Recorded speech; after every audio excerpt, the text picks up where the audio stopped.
It's not a compliment to tell somebody they are stubborn, that they're obstinate. We often use the expression, you're as stubborn as a mule. It is something that people don't take kindly to. But that is what Hashem accused the Jewish people of at the time of the golden calf, through Moshe. That this people, he said, Ki am kshe'orefu. He said, this people, what has led to the events of the golden calf is their stubbornness, their unwillingness to consider other alternatives. They are a people who are one-sided.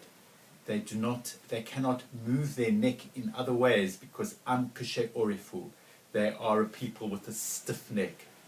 Now, God doesn't suggest to Moshe a good physiotherapist, but he does suggest to Moshe, well, let me replace this people. Moshe, in his argument, or his counter-argument to God, where you would expect him to say, no, this people are not quite what you expect them to be.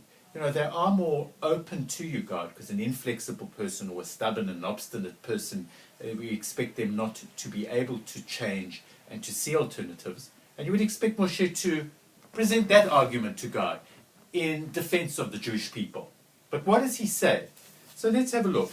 In response to what God had said in our parasha, which is the parasha of Kitisa, which you have gathered, of course, is the famous parasha of the golden calf episode, God has at first said to Moshe that his divine wrath was kindled because Hine am kshe'orefu.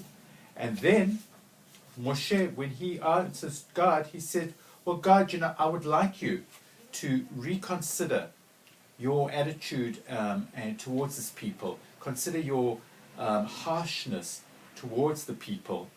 And say, let them go, let God, and Moshe says, these are his words, let God go with us because we are a stiff-necked people. It is astonishing. The very argument that Moshe is now presenting in defense of the people is the argument that God used in accusing the people, in prosecuting them. So this obviously suggests to us that the term am kshe'oref, being stubborn, is not so simple. It is not necessarily always a bad vice. It is not always something which is going to be harmful and damaging to a person. Perhaps there are times when there is a form of a good stubbornness. A bad stubbornness can be seen is when a person is unwilling to give consideration to any other opinion, any other viewpoint. But a good stubbornness can be called a resoluteness. It can be called determination. It can be a sense of obduracy. It can be standing up in the face of adversity, not giving in easily.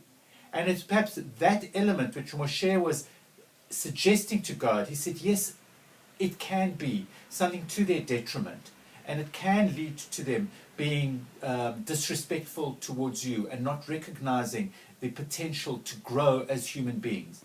But stubbornness can also be something that will keep the Jewish people together. And we know from Jewish history that it has been the stubborn determination of the Jewish people not to let go of their Yiddishkeit, not to let go of their Torah, not to let go of their sense of identity. That's what's kept us going. There's a beautiful analogy that is given at the Pesach, in terms of the Pesach Seder night. As you'll know, Ashkenazim particularly, we have boiled eggs. We eat boiled eggs on Pesach night. And one of the suggestions as to why the boiled eggs on Pesach, one of the suggestions for it is that the nature of an egg is that the longer you boil it, the harder it gets. The more you put it in the boiling water, the more you subject it to adverse conditions, if you like, of boiling water, the stronger it gets. And that is with the Jewish people. The more they have tried us, the more we have faced opposition, the stronger we have come. We have become. That is the story of modern Israel. It is something that we need to hold on today in terms of when we face an upsurge and a resurgence of anti-Semitism. We're not going to let that get us down so easily. We're a tough people. We're a stubborn people. We know what we stand for. We know who we are. It's a virtue that is worth cultivating as individuals, just as we have as a people. So being stubborn, being an am kshe'oref, being stiff-necked is not always bad. it can also be something which keeps you upright and gives you a sense of strength and clarity. Shabbat Shalom.